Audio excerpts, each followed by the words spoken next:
నెల్లూరు జిల్లా కావలిలో Raj news effect తో జగనన్న మెగా లేఅవుట్ భూముల కొనుగోలుపై విజిలెన్స్ ఎంక్వైరీ మొదలైంది. Jagananna mega layout insider trading పై రాజ్ న్యూస్ లో వరుస కథనాలు ప్రారంభమయ్యాయి. దీంతో అధికారులు చర్యలు చేపట్టారు.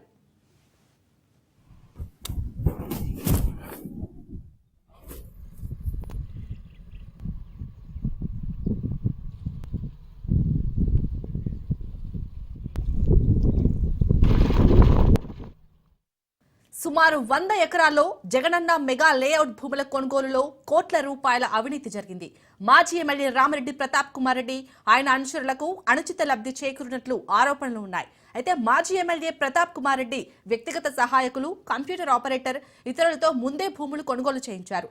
ప్రభుత్వం నుండి రైతుకు ఎకరాకు 50 లక్షల మేర చెల్లింపులు జరిగాయి. ప్రతి ఎకరాలో 10 నుండి 15 లక్షల రూపాయలు రామిరెడ్డి ప్రతాప్ కుమార్ రెడ్డికి ముట్టినట్లు విశ్వసనీయ సమాచారం.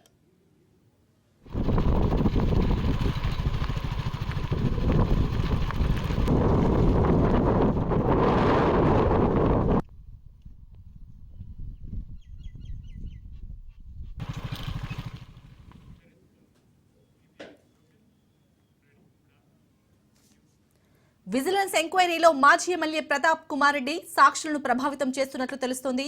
2014 ఎన్నికల్లో నకిలీ మద్యం కేసు నుండి కూడా మాజీ ఎమ్మెల్యే ప్రతాప్ రెడ్డి చాకచక్యంగా తప్పించుకున్నారు. జగనన్న మెగా లేఅవుట్ అవినీతి భూభాగోతం విజిలెన్స్ ఎంక్వైరీ నుండి తప్పించుకునేందుకు బెంగళూరు నుండి రాయబారాలు నడుపుతున్నారు. దీనిపై పూర్తి డీటెయిల్స్ మా ప్రతినిధి చరిత్ అందిస్తారు. చరిత్. Thank you Shalini. ఏదైతే ఈరోజు రాజ్ న్యూస్ ఎఫెక్ట్ తో అయితే మరొక కీలకమైనటువంటి కుంభకోణం సంబంధించి అయితే ప్రభుత్వం నుంచి చర్యలు అయితే చేపట్టిందనే చెప్పాలి. గత కొద్ది రోజుల క్రితం కూడా ఏదైతే జగనన్న మెగా లేఅవుట్ లో జరిగినటువంటి ఇన్సైడ్ ట్రేడింగ్ పై అయితే రాజ్ న్యూస్ లో వరుస కథనాలు అయితే ప్రచురించాం. దీనిపై ప్రభుత్వం స్పందించింది. ఏదైతే ఇన్సైడ్ ట్రేడింగ్ జరిగిందో ఈ ఇన్సైడ్ ట్రేడింగ్ పై అయితే సమగ్రమైనటువంటి విచారణ జరపాలంటూ కూడా విజిలెన్స్ ఎంక్వైరీని చేసింది ప్రభుత్వం.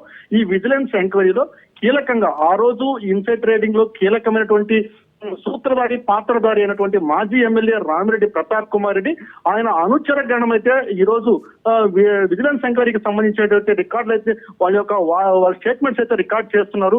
అయితే ఏదైతే ఈ స్టేట్మెంట్ రికార్డ్ చేసినటువంటి క్రమంలో జరిగినటువంటి అవినీతిని కప్పిపుచ్చుకునేందుకు మాజీ ఎమ్మెల్యే రామిరెడ్డి ప్రతాప్ కుమార్ రెడ్డి బెంగళూరు నుంచి పథక రచన చేస్తున్నాడు, సాక్షుల్ని ప్రభావితం చేసే విధంగా. అంటే ఎవరూ కూడా ఈ విజిలెన్స్ ఎంక్వైరీలో తనకి వ్యతిరేకంగా సాక్ష్యం చెప్పకుండా ఉండేందుకైతే మాత్రం విశ్వ ప్రయత్నాలు చేస్తున్నట్టు కూడా విశ్వసనీయ సమాచారం అయితే ఉందని చెప్పాలి.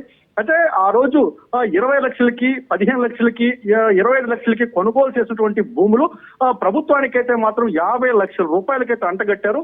అలాగే దీంట్లో అనుచితమైనటువంటి లబ్ధి పొందినట్లు ఆయన బినామీల ద్వారా ముందే కొన్ని భూములు కొనుగోలు చేసి, అంటే ఆయన దగ్గర పనిచేస్తున్నటువంటి రికార్డ్ అసిస్టెంట్లు, కంప్యూటర్ అసిస్టెంట్లు, పిఏలు వీళ్ళతోటి అధిక మొత్తంలో భూములు కొనుగోలు చేయించి వాటిని ప్రభుత్వానికి అధిక ధరకి అంటగట్టారనేది కూడా ఆ రోజు ఆరోపణలు ఉన్నటువంటి పరిస్థితి అయితే ఉందని చెప్పాలి. దీనిపై ప్రభుత్వం చాలా సీరియస్ గా తీసుకుంది. ప్రజాధనం కోట్ల రూపాయల మేర దుర్వినియోగం అవడంపై అయితే మాత్రం ఈ రోజు కూటమి ప్రభుత్వం చాలా ఉక్కుపాదం మోపుతుందని చెప్పాలి. ఈ రోజు విజిలెన్స్ ఎంక్వైరీలో మాత్రం నిజాలు నిగ్గు తేలితే మాత్రం ఖచ్చితంగా రామిరెడ్డి ప్రతాప్ కుమార్ రాజకీయ భవిష్యత్తుకి అయితే మాత్రం ఇది కొన్న పెను ప్రమాదం అనేది చెప్పాలి. అయితే దీంట్లో సామాన్యులు ఎవరైతే మధ్యతరగతి, దిగువ మధ్యతరగతి, పేద బడుగు బలహీన వర్గాలు ఏం కోరుకుంటున్నాయంటే విజిలెన్స్ ఎంక్వైరీ ఏదైతే భూముల మీద కాదు నాసిరకమైన కట్టడాల మీద కూడా విజిలెన్స్ ఎంక్వైరీ జరగాలి.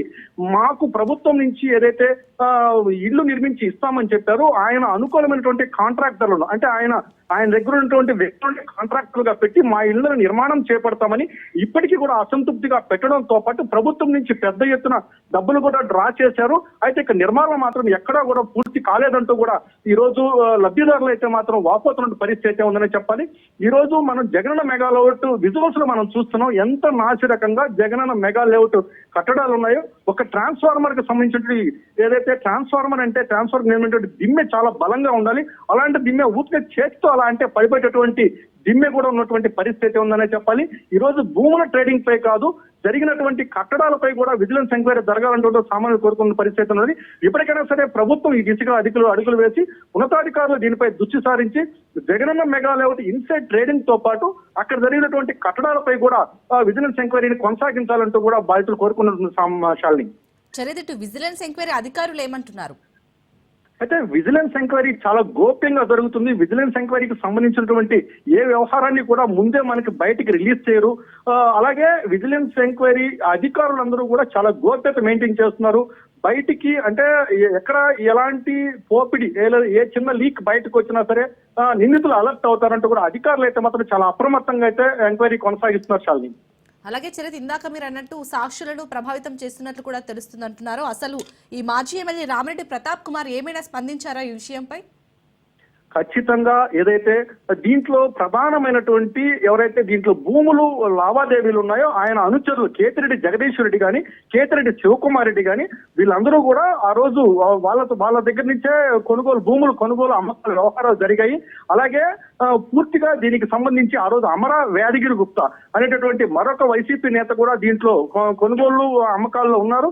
ఈ కొనుగోలు అమ్మకాలకు సంబంధించి ఏదైతే సామాన్య రైతుల దగ్గర నుంచి వీళ్ళు ఏదైతే మాజీ ఎమ్మెల్యే తన ఎవరైతే తనకు అనుకూలమైన వ్యక్తులు ఉంటారో, తన కార్ డ్రైవర్లు కానీ, తన యొక్క వ్యక్తిగత సిబ్బంది కానీ, తన కంప్యూటర్ ఆపరేటర్లు కానీ వీళ్ళ ద్వారా భూములు కొనుగోలు చేయించి, అంటే వీళ్ళ ద్వారా భూములు కొనుగోలు చేయించి వీళ్ళ దగ్గర నుంచి వచ్చినటువంటి డబ్బులు అనుచితమైన లబ్ధి పొందినట్టు కూడా ఆ రోజు ఆయన మీద అనుమానాలు ఉన్నాయి.